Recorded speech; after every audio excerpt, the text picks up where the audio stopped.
फरमाते हैं रज़ी अल्लाह ताला अन्हु कि भूख की शिद्दत से मेरी कमर दोरी हो गई, तो मैं डरा कि कोई मुझे नुकसान ना हो, तो मस्जिद नबवी के ऐसे गोशे पे बैठ गया जहां लोगों का गुजर होता था। मेरा ख्याल ये था कि कोई शख्स मुझे देखेगा और देख करके पहचान जाएगा कि मसला क्या है, लेकिन जो भी गुजरता सलाम करके चला जाता, शायद उसे जल्दी होती, या फिर हस्ती पलकों के नीचे गम भी पलते हैं, मगर कौन देखता है इतनी गहराई में। मैंने सोचा कि एक कदम और आगे बढ़ूं और आने वालों से हम कलाम हूं, जब मैं उनसे बात करूंगा तो मेरे लहजे से वो मेरी आवाज की शिकस्तगी से पहचान जाएंगे कि मेरा मसला क्या है। तो कहते हैं हजरत उमर रज़ी अल्लाह ताला अन्हु आए, मैं उनसे कोई मसला शरइया दरियाफ्त किया, लेकिन शायद उन्हें भी जल्दी थी। उन्होंने मसला बताया और आगे बढ़ गए। मैं परेशान था कि हजरत सैयदना सिद्दीक़ अकबर रज़ी अल्लाह ताला अन्हु आए। मैंने उनसे भी कुरानी आयत के बारे में सवाल किया, लेकिन वो भी जल्दी में थे और उन्होंने बस आयत बताई और आगे गुजर गए। तो फरमाते हैं कि मैं एक अजीब कैफियत में मुब्तला बैठा था कि एक जानिब से रोशनी उठी और दिलो कल्बो निगाह का मुर्शद अव्वलीन आ गया। तो कहते हैं हुजूर आ गए।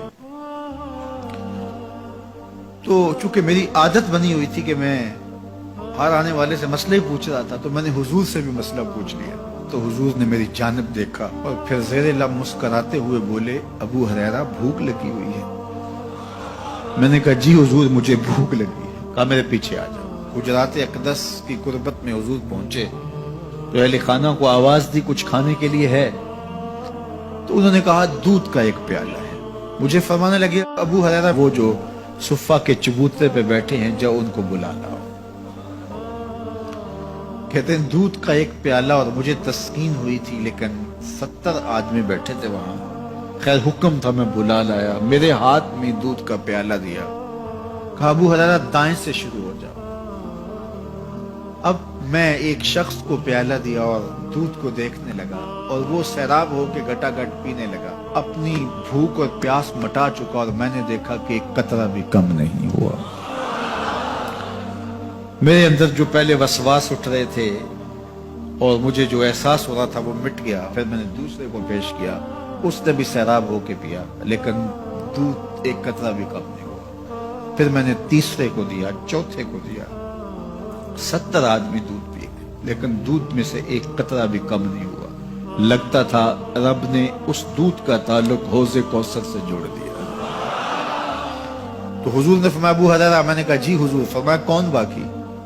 मैंने कहा हुजूर एक आप बाकी और एक मैं बाकी। तो फरमाया अब तुम पियो। तो कहा कि मैंने दूध पिया और खूब सैराब होके पिया। हुजूर ने फरमाया और पियो। मैंने और पिया। फिर फरमाया और पियो। मैंने कहा मुझे कसम है उस जात की जिसने आपको हक के साथ मबूस किया है, मेरे में एक कतरे की गुंजाइश भी नहीं है। हुजूर ने मेरे हाथ से दूध लिया और खुद नोशे जां करते हुए फरमाया, साकिल कौम आखिरहुम शुरबन, कौम का जो साकी होता है वो आखिर में पीता है। तो दूध का एक प्याला 72 लोगों के लिए काफी हो गया। ये सही हदीस के अंदर हुजूर का मौजज़ा मौजूद है, आपने बारहा उलमा से सुना। लेकिन इस तरबियती अमल से भी कभी गाफिल ना होना कि दो जहां का सरदार है और 71 आदमियों का जूटा नोशे जान कर रहा है। आज जब दौलत फैल रही है, लोगों के पास वसाइल ज्यादा होते चले जा रहे हैं, तो उनको एक दूसरे से घिन आना शुरू होती है, बर्तन अलग होते चले जाते हैं। इसी जमाने में तमाम अफराद एक ही बर्तन में बैठ के खाते थे। पहले ये होता था एक गली में 2 अमीर रहते थे, 4 गरीब रहते थे, 2-3 मुखय्यर हजरात और जो है वो कुछ मुतवस्सत लोग रहते थे, और एक छोटा सा कुंबा और कबीला होता था, और वो एक दूसरे की जरूरतों का ख्याल रखते थे। पैसे ज्यादा आ गए तो अब अमीरों को उस गली से घिन आने लगी, तो वो वहां से नकल मकानी कर गए। उन्हें वहां रहना अच्छा नहीं लगता। तो ये बात जहन में रखिएगा कि हमारे दीन ने हमें एक दूसरे के दुख बांटने की तलकीन की है। एक दूसरे के करीब होकर रहें और उनकी जरूरतों का ख्याल रखें अपनी इस्ताअत के मुताबिक। کسی کی عزت نفس کو نقصان پہنچائے بغیر شہرت، ریا اور کسی اس طرح کی مرض کو اپنے قریب جو ہے وہ نہ آنے دیں، اور لوگوں کی اس مخفی انداز سے مدد کریں کہ ان کی ضروریات پوری ہوں۔ بلکہ میرے حضور نے ارشاد فرمایا، جس شخص نے صدقہ کیا اور اتنے مخفی انداز میں کیا کہ جو دائیں نے خرچ کیا بائیں کو خبر نہیں ہوئی، جب بائیں کو خبر نہیں ہوئی تو ہمسائے کو خبر کیسے ہوگی؟ لیکن یہاں تو 7 اخباروں میں خبر چھپتی ہے کہ فلاں صاحب نے فلاں غریب کی بیٹی کی شادی کی ہے۔